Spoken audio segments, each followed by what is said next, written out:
大家好，我是职能治疗师梁信林。那今天的话，跟大家讲一下跨专业的支持资源跟工具。那我以前是在桃园长跟失智症中心担任计划助理，那主要是负责年轻型失智者的就业的部分。那在开始之前，我们先来讲一下为什么我们要谈失智症的就业支持的部分。那我们在讲失智症就业的话，很常会提到是年轻型失智症。那年轻型失智症就是说，在65岁以前发病的，那我们通常会称呼为年轻型失智者。那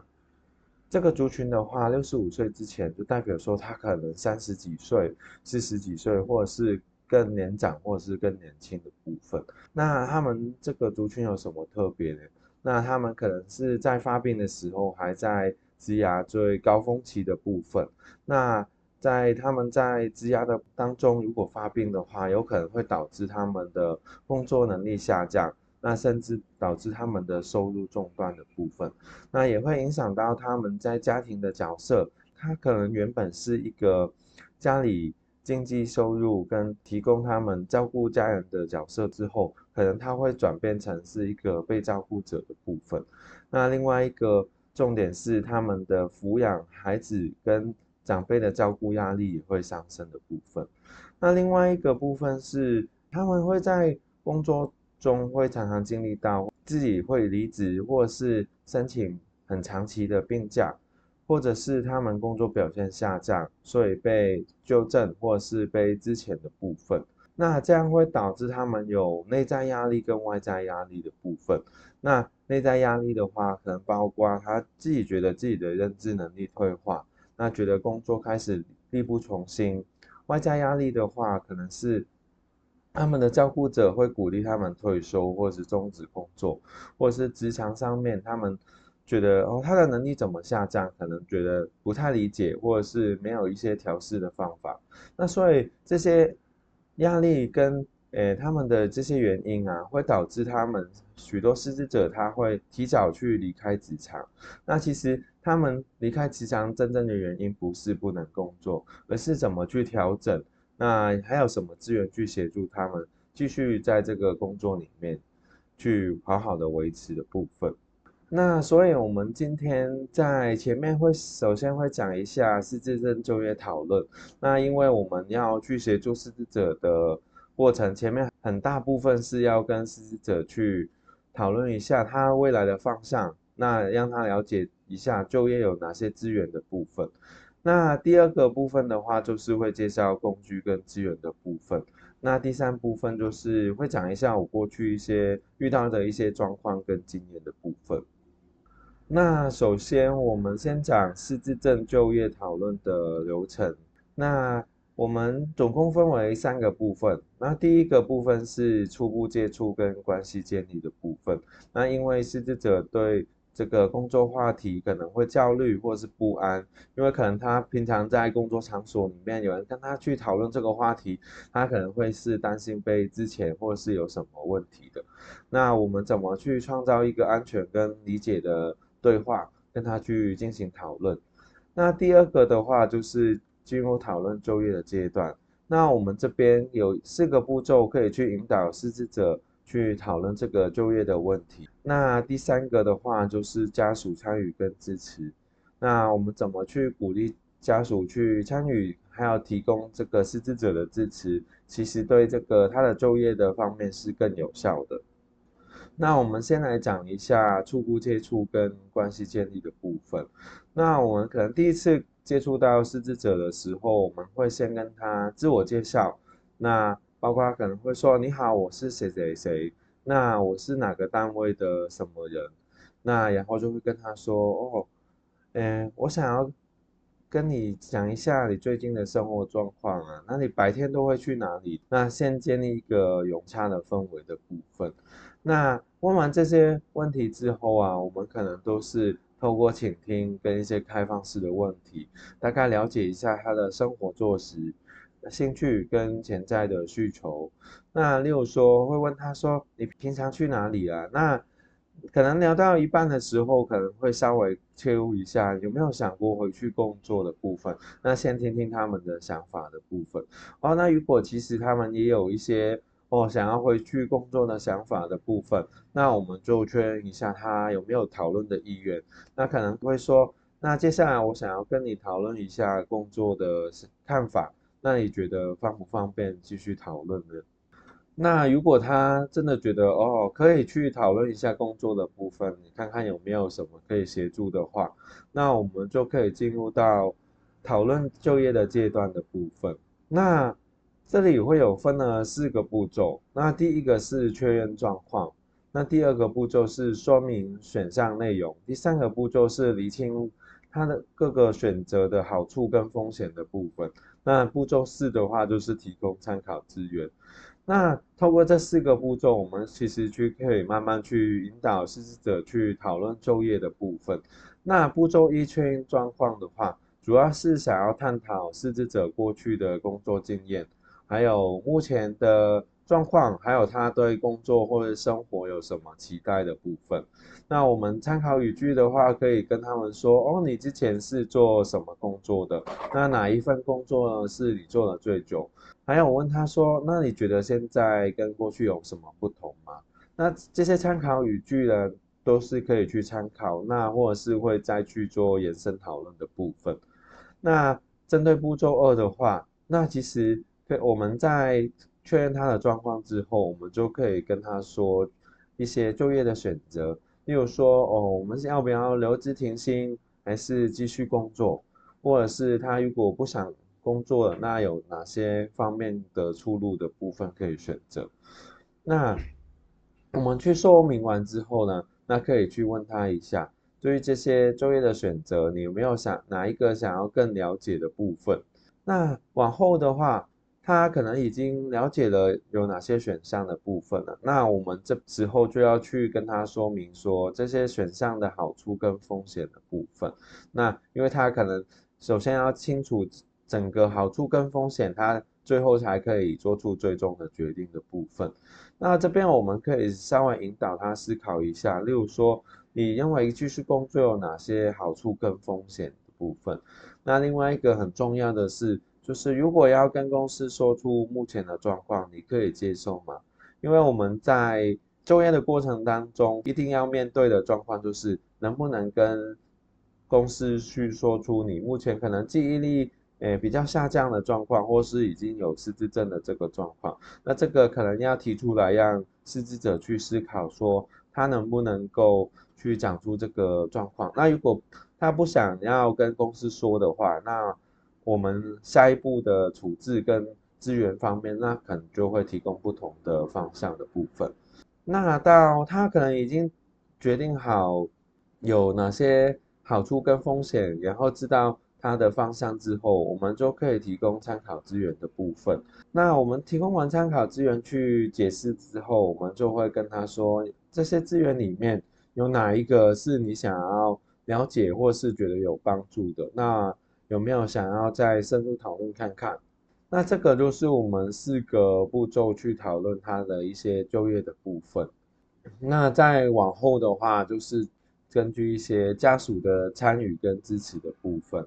那其实家属是在就业过程当中一个很重要的角色。那我们在这个失职者就业这个路上的话，其实有失职者本人，那有一些专业人员的支持，那还有职场跟家属都是非常重要。那家属其实往往他们有时候失职者回去工作的动力，就是因为家属的原因。所以我们可能会在跟家属定期沟通，那了解一下失智者在家里的环境跟他们有没有什么变化的部分。那另外一个就是家属其实也要去卫教的部分，那让家属知道说失智者就业的好处跟风险在哪里的部分，减少他们过分的误解跟担忧的部分。那第三个就是确保家属理解现实状况，那帮助家属建立合理的期望。那因为有时候期望过高跟期望太低的话，对失智者来说也不是一个好事。那怎么去让家属去理解这个状况？目前上面的一些状况的话，都有助家属去理解之后，建立一个合理的期待。那再往后的话，我就会介绍一些工具跟资源的部分。那也是分了3个部分。那第一个是会介绍失智者就业决策辅助工具 （DWDA）。那第二个会介绍一些劳政相关的资源，再来就会介绍一些失智共照的相关资源的部分。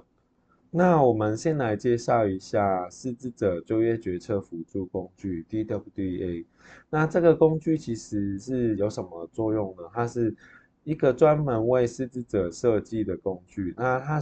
主要是协助失智者跟家庭他们去讨论工作的现况、那就业潜力跟需求，还有在进行就业决策的部分。那这个工具是怎么来的？那其实，在2019年的时候，长庚失智症中心就开始投入失智者就业的服务。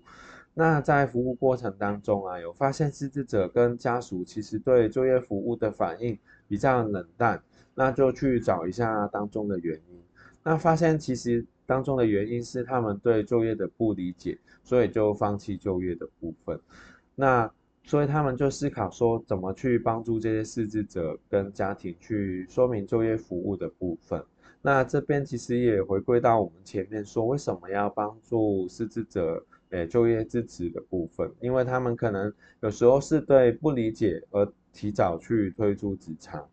那这个工具的话，其实就是发现了共享决策模式 （SDM） 这个模式的话，可以帮助失智者跟家庭进行就业的讨论。那这个模式的话，会提供足够的讯息，然后透过一些视觉化的工具，帮他们去理解跟工作选项有哪些，然后再结合他们的一些思考，他自己的价值观。那跟服务人员一起跟个案是共同去决定到底他要往后的方向是怎么样的部分。那这个工具的话是以个案为中心的一个过程。那除了这个共享决策模式以外啊，这个工具也结合了身心障碍的权利公约，就是 CRPD 当中的一个知识性决策，那就是包括专业人员、家属、职场同事跟雇主都可以去共同参与这个过程。那所以有了现在的失智者就业决策辅助工具。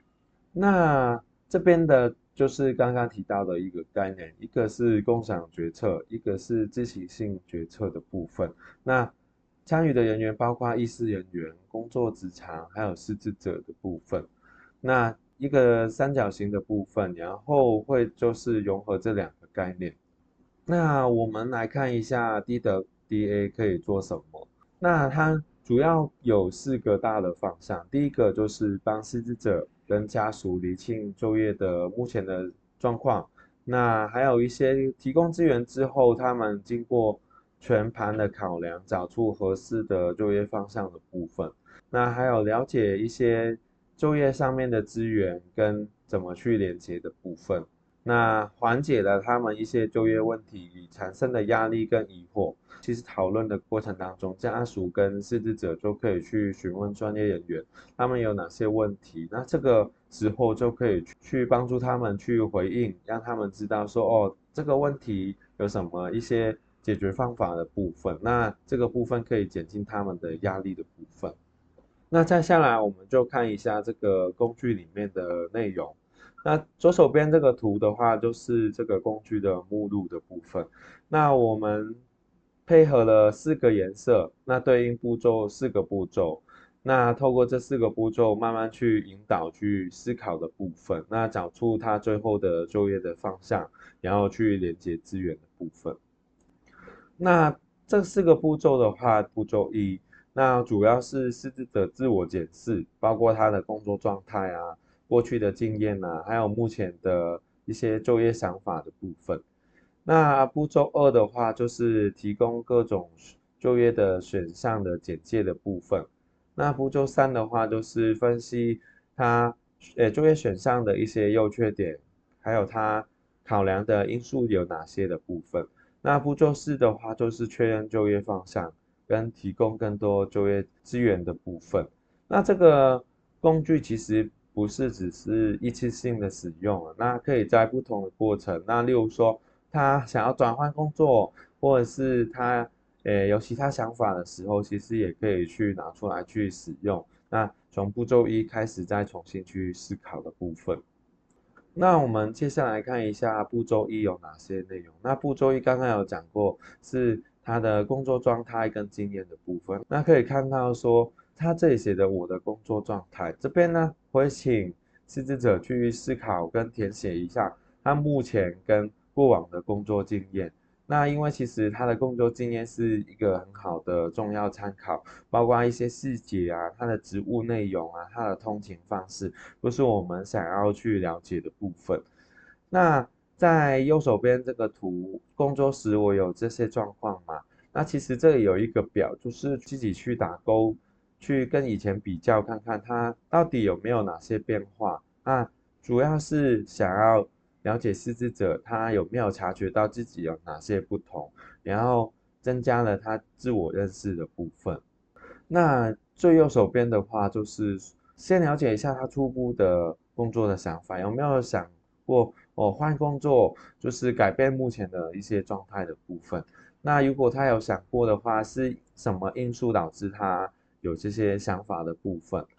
那再往后的话，步骤一的最后的部分啊，就是经过前面他了解了自己的工作状态、工作经验，然后自我审视了有没有跟以前不同之后，还有一些他想要改变了。那这边的话，我们就可以去让他去打勾说，他已经做好决定了，还是还在考虑，还是说他还没有太多的想法的部分。那其实我们不一定要强迫失智者在这个阶段就要做出选择的部分，那可以整个工具去探讨完，或者是回家跟家属讨论完之后，再有想法的话也可以。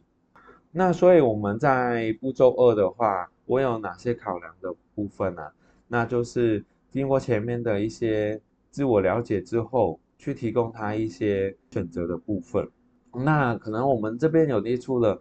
有留在原职场，可是需要工作调整的部分。那另外一个是转换性工作，那最后一个是可能他就不继续就业了，转换其他生活安排的部分。主要我们这个工具的话，有以这三个想法为主的部分。那可能失职者有其他更多的想法的话，那其实也可以再做开放性的一些讨论的部分。那在右手边这个图的话，那上面写着有什么可以支持我工作的部分。那我们这边列出了一些人际、专业协助跟资源连接的部分。那第一个是人际的话，就是有什么人可以支持我工作，或者是跟我讨论的部分。那包括可能是家人啊、朋友啊、同事啊、主管的部分。那第二个专业协助的话，就是如果我想要专业协助，例如说我想要找到工作人员引导我下一步的，还是我想要知道自己的工作能力，还是说我目前已经有工作了，可是我觉得工作方式跟环境上面我想要调整一下。那这三个都可以去对应不同的服务跟讨论的人员的部分。那最后下面资源连接的话，就是有没有一些课程可以去参与，或者是我想要保留我现在的能力，那或者是有一些社区活动，我不想工作了，那有没有一些社区活动的安排可以去协助的部分？那最右手边最边边的部分这个图的话，那就是让他自己确认一下，他目前所做的决定都是他自己的想法的部分，不是说因为专业人员或是家属去强迫底下他做出选择的。那帮助他了解一下，确认他自己的工作意愿跟想法的部分。那所以步骤二的话，主要是针对他一些提供他一些工作的选项，那也让他自己去思考一下哪个比较适合他之后的状况。那有哪些人还在支持他的工作？让他了解说，原来他不是只有自己一个人去考虑这个方面的部分，是有很多人支持他的。那步骤三的话，就是各种选项的好处跟风险的部分。那这边的话，我们有稍微列出了一些继续工作的有哪些好处，跟继续工作有可能哪些状况会遇得到的部分。那这边只是稍微列出了一些可能比较常见的重点的部分。那这边其实还是会建议跟失智者去做一个开放式的讨论的部分，那让他自己去了解看看说，哦，工作有哪些好处，那他自己有没有想到一些状况。那如果他没有想到的话呢，我们可能也可以去提出来说，哦，他如果继续回去工作啊，可能会例如说你要跟老板、跟雇主或者是同事会去讲一下他目前的状况，那这个他可能没想到的，那我们可能也会提出来给他去参考一下。那在右手边第三个部分的话，就是我会请失职者去想一下，他到底想工作的主要原因有哪些？那他不想工作的主要原因有哪些的部分？那厘清他自身的价值观的部分。那有时候失职者他想工作的部分呢，他方向很明确，所以他都会只填想工作的主要原因。那我们其实也会希望失职者去填他不想工作的主要原因的部分。那经过想跟不想的考量，他才会知道他自己其实最重视的是哪些点的部分。那对于之后媒合工作的话，其实也会提出来跟雇主说，他比较注重的点在哪里，那会比较方便去媒合到他跟他价值观比较合适的一些工作的部分。那在图的最右手边的话，就是经过前面我们提出了有哪些选项，然后他想过有哪些好处跟状况，还有他想工作或是不想工作的原因之后啊，还有到底是希望想要留在原职场，可是做工作调整，还是转换性工作，还是他不想要继续就业了，或者是他其实还有另外一个选择是，就是他还不清楚他想要在考虑看看，或者是跟家人去讨论的部分。那这边会给他先做出一个选择的部分。那步骤四的话，就是我有哪些资源的部分啊？那根据前面的一些选项，然后思考之后，在步骤四的话，就是提供一些资源去给失职者去参考的部分。那这边的话，我们却可以先从勾选开始。例如说，我想要跟哪些人去讨论我的工作的，那这边就会提供一些窗口给他。那例如说，他想要找师资共同照护中心的人，那我们这边可以去参考那个长照资源的地图，那或者是他就业服务支持的部分，那可以去找一些就业服务据点的部分，那他去寻找专门一对一的一些协助的部分。那右手边的话，就是对照应刚刚他的一个选项，例如说留在原职场、转换新工作或不继续就业，那就会可以连接到右手边的资源的部分。那除了一些资源的部分呢，还有一些电话咨询的话，也可以去提供给他们去参考的部分。那所以刚刚，四个步骤的话，是先从第一个步骤，失职者去自我审视他自己的目前的状况，跟他过去的一些工作经验。那到第二步的话，就是我们开始会介绍有哪些就业的方向可以选择的部分。那到第三步的话，是他可以再去思考说，哦，我工作跟不工作有哪些好处跟状况的部分，那还有哪些价值观的部分，那再做出选择。选择之后，我们就会去提供一些资源连接的部分。那这个四个步骤过程，就是从他自我了解，然后我们提供选择，然后他再审视一下这些选择的好处，然后再连接资源的部分。虽然这个是四个步骤啦，可是失职者就不一定说这个整份做完就一定要有一个方向的部分。那其实他后续还可以跟不同人去讨论之后，再做出他自己的方向的部分。那针对刚刚那个 DWA 的部分啊，那其实长庚失智症中心还有做一个操作手册的部分，那它是根据这个 DWDA 的内页去做设计的，所以每一页都会有对照的内容。那内容的话就会有里面会有讲它这一页的目的，那这一页的内容说明，还有一些注意事项。还有一些参考语句的部分，那可以帮助专业人员更快速了解这一本 DWDA 的一些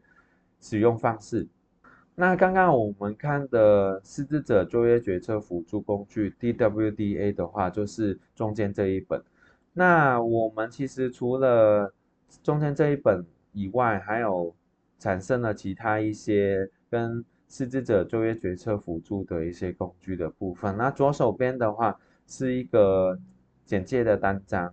那最右手边的话是从中间这个完整版去改良成一个简易版的部分。那可能这里就会问说，为什么有中间这一个版本呢？那还要有简介的单章或者是简易版的部分。那我们后边来讲一下，到底这三个工具什么时候使用？那这边会看得到，我们最左手边的话是一个简介的单章。那其实它这个单章的目标很简单，那就是让失智者跟家属初步了解就业服务的一些咨询的部分。所以它的内容包括一些失智症常见的症状，那失智症的调试方法，还有一些通用性的资源窗口的部分。所以这个我们可能会用在第一次跟失智者去接触的部分呢，他们可能还没有说很明确的意愿想要使用服务的部分，那只是想要去了解一下。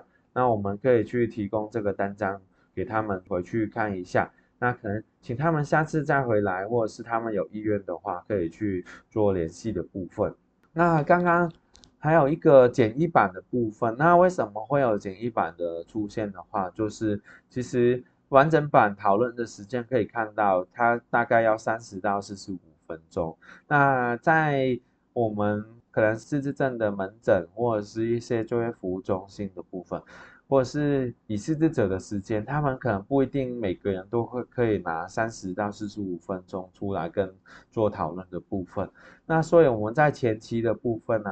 可以透过这个简易版，那快速了解一下失智者的基本状况。那他也有意愿的话，或是下次回来的时候，我们再做一个详细的讨论的部分。所以这个简易版其实是根据完整版去做删减的部分。那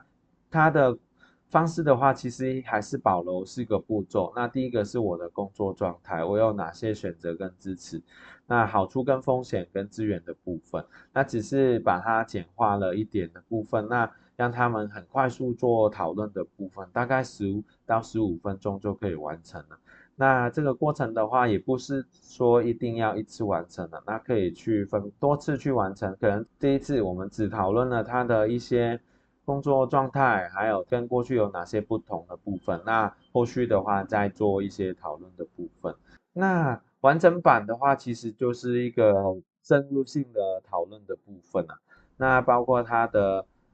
需求、工作现况跟管理的部分，那主要是可以去做一个具体的计划，那还有它对一些就业期待的管理的部分，那我们就可以用这个完整版去讨论的部分。那再往后的话，就是刚刚讲到的3个工具单章，然后完整版跟简易版，还有那个操作手册，目前都有放在网站上面，那大家可以去网站上面下载来看看的。那再往后的话，我们开始介绍一些劳政相关的资源。那第一个的话是一些线上资源的部分。那台湾就业通其实它是劳动部官方设计的一个免费的线上平台，那上面其实有蛮多的功能，包括它一些职缺的搜寻啊，我们想要找工作的话，也可以把一些履历投放上去的部分，那也可以透过线上去询问一些职涯的咨询的部分，还有一些职训的课程，其实也会在上面可以找得到的部分。另外，如果你想要创业的话，其实上面也有一些资讯可以去参考的部分。那求职者可以在上面去投履历的部分，那企业的话也可以把他们想要找的一些人才，他们可以在上面登记说哦，我们目前企业有哪些工作的部分。那所以它是一个投资者跟企业的一个媒合的桥梁的部分。那右手边这边有 QR code，那大家可以去扫描去看看。那再往后面的部分呢，就是介绍一个叫做公立就业服务机构。那什么是公立就业服务机构呢？那其实它就是劳动力发展署在各地设立的一些实体服务据点。那刚刚前面提到台湾就业通是一个线上的资源的部分，那可能有些失智者或者是有些人他还是喜欢面对面，或是有一个专人去咨询的话，那我们可以去做这个各地设立的一些服务据点去问的部分。那它的服务包括一些个别咨询啊，还有一些职缺的推介的部分，那就可以根据你个人的一些需求，然后他们去衡量一下，然后介绍一些适合你的工作的部分，还有包括你的职涯规划的部分啊，还有一些就业促进的活动。还有一些如果失业了，那有一些补助可以去申请的话，都可以去这个实体服务据点的部分。那这边有一些 QR code 的部分，可以去扫描看看，那就会查得到你各县市的一些服务据点在哪里的部分。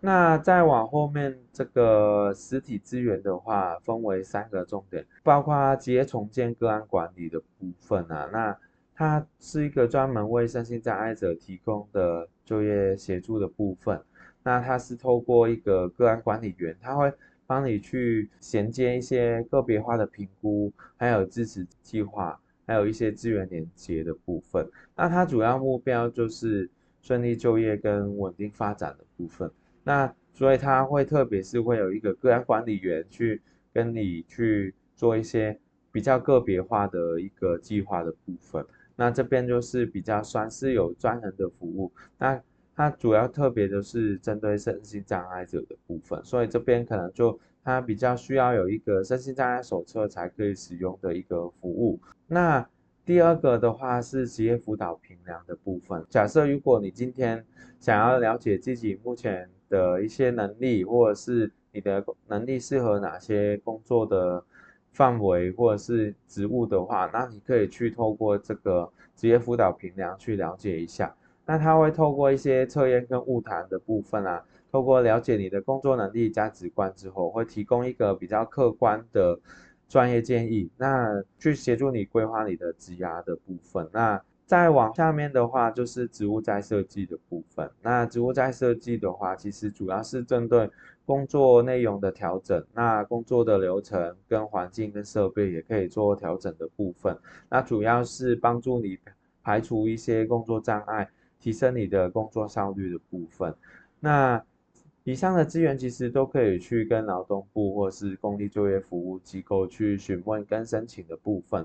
那再往后面的话，前面介绍了工具跟一个劳政的一些相关资源的部分，那接下来会是介绍师资共招的一些资源的部分。那这边讲了一个是师资共同照护中心，另外一个是师资社区的服务据点。那这2个有什么不同呢？那我们先看师资共同照护中心。那这边的话，如果你身边或是亲友发现他疑似失智症的话，那需要就医的话，其实就可以联系失智共同照护中心去协助。那它可以帮助完成协助就医的诊断，那还有提供一些照顾跟医疗相关的一些服务咨询的部分，还有一些资源的转介的部分。那还有一些他们有时候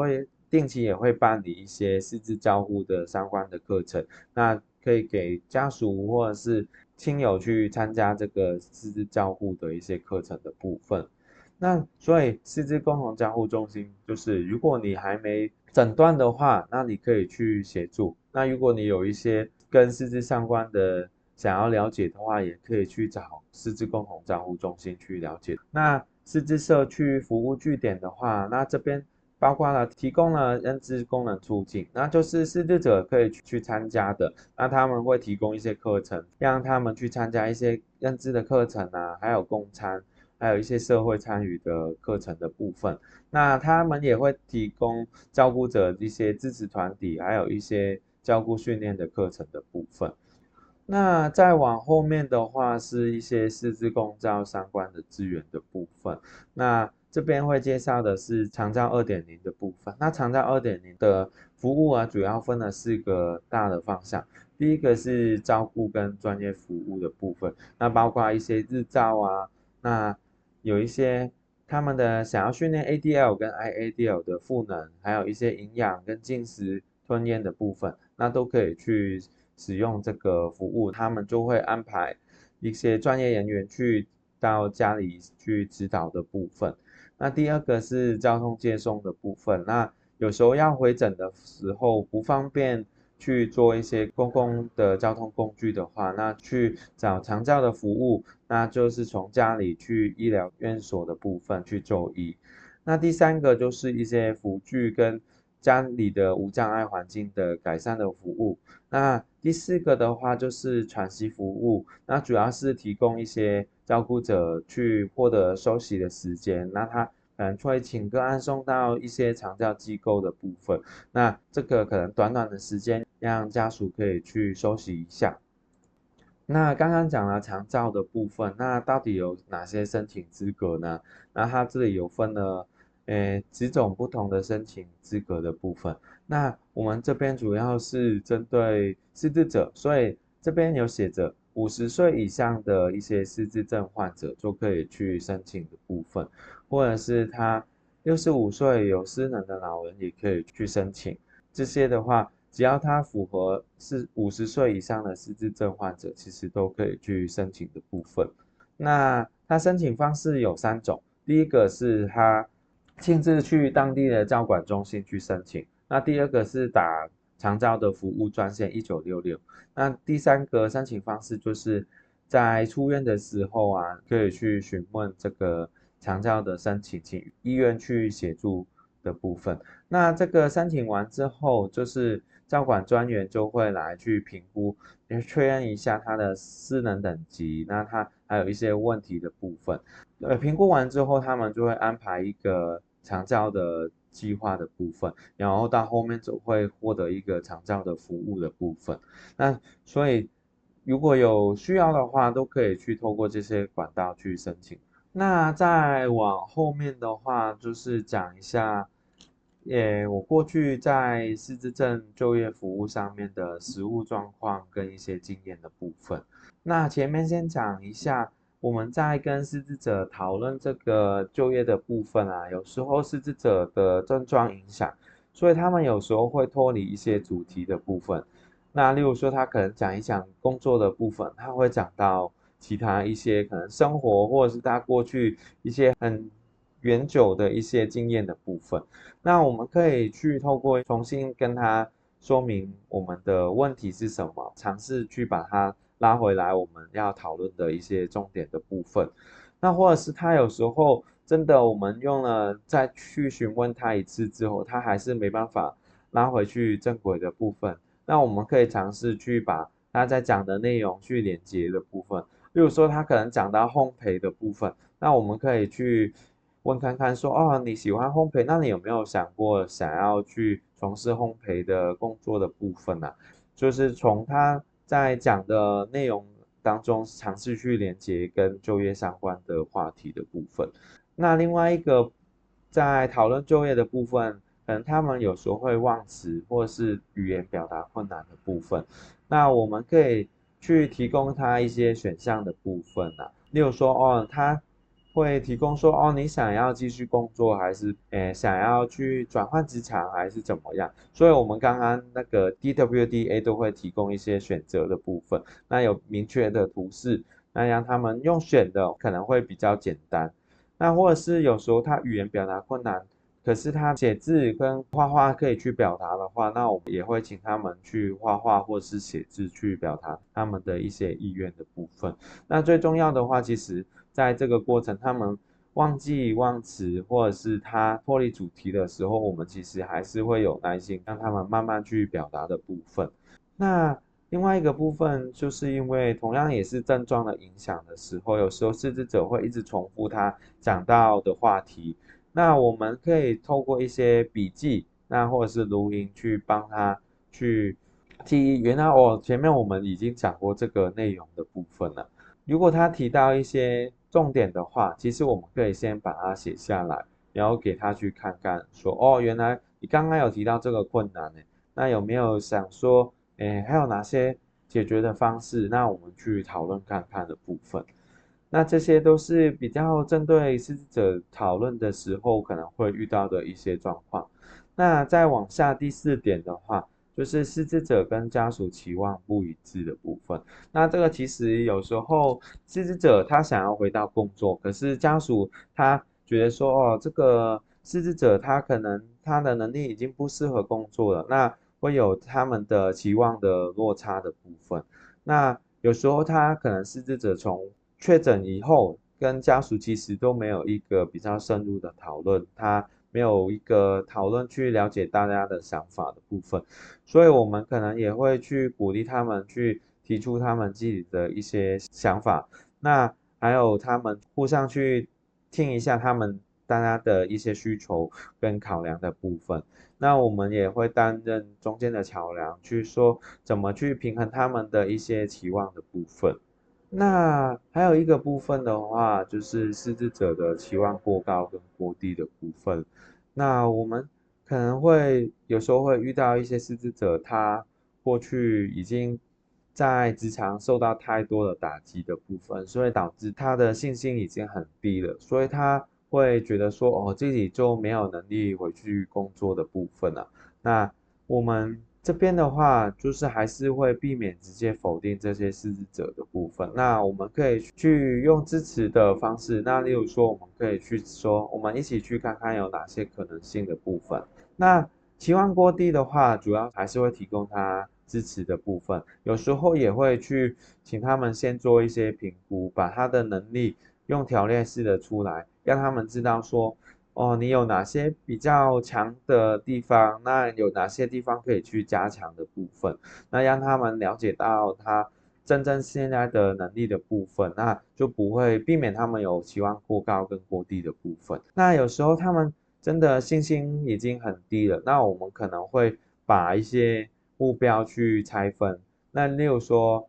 先从一些他想要回到职场的部分，那可是我们可能会跟他说，那我们先从生活作息去调整。例如说，你之后要回到职场了，那可能要应付一天的工作，那现在体力还没有办法应付的话，那我们先从可能每天出去散步1个小时或者是半个小时左右的，那慢慢逐步去完成。那当然每完成一个目标的时候，其实他们的信心也会觉得哦，我有做到这个事情，他有提高他们自信心的部分。那另外一个就是安排一些家务参与的部分，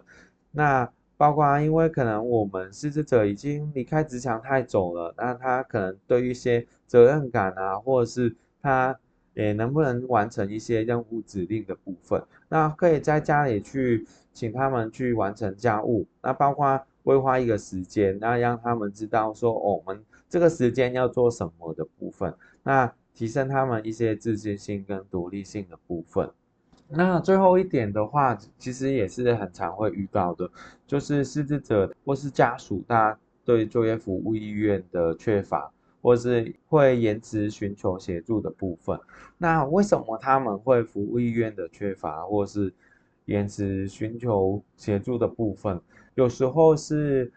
这个失智者他觉得说，如果我揭露这个我目前的状况的话，那公司可能会支遣我。那他就可能觉得说，那我就不要去找任何的协助，我现在可以继续工作就继续工作。他想要把这个工作的时间继续延长的部分。那还有另外一个原因是他们的现实感的部分。那他们可能觉得自己现在我没有问题啊，那我工作都好好的。那可能当公司有发现他的问题的时候，他才会发现原来我好像真的有问题的部分。那这个就会比较是后期的部分。那所以我们一直都会希望说，在前期的部分就去帮助这个失智者的部分。那可是如果他们真的是就业服务意愿比较缺乏，或者是没有很想要寻求协助的话，那我们有哪些方式的部分呢？那第一个部分的话，就是他回诊或者是电话追踪的部分。那因为有时候他会觉得说，我跟你不熟，我也不想要跟你讲我工作的状况的部分。那我们可能就是在前面回诊的每一次回诊的时候，都可能也先从一些生活上面去讨论的部分。那例如说，哦，你最近生活怎么样？然后慢慢切入到他的一些工作的部分。那工作有没有什么状况啊？他工作最近都在做什么的部分？也或者是一些电话追踪的部分，那去询问一下他生活的近况，那让他先知道原来是有人去关心他的部分，那去建立一个良好的关系，那后续的话会比较容易跟他去请他对你有信任感的部分，再去媒合一些就业的服务的部分。那第二个方式的话，有时候是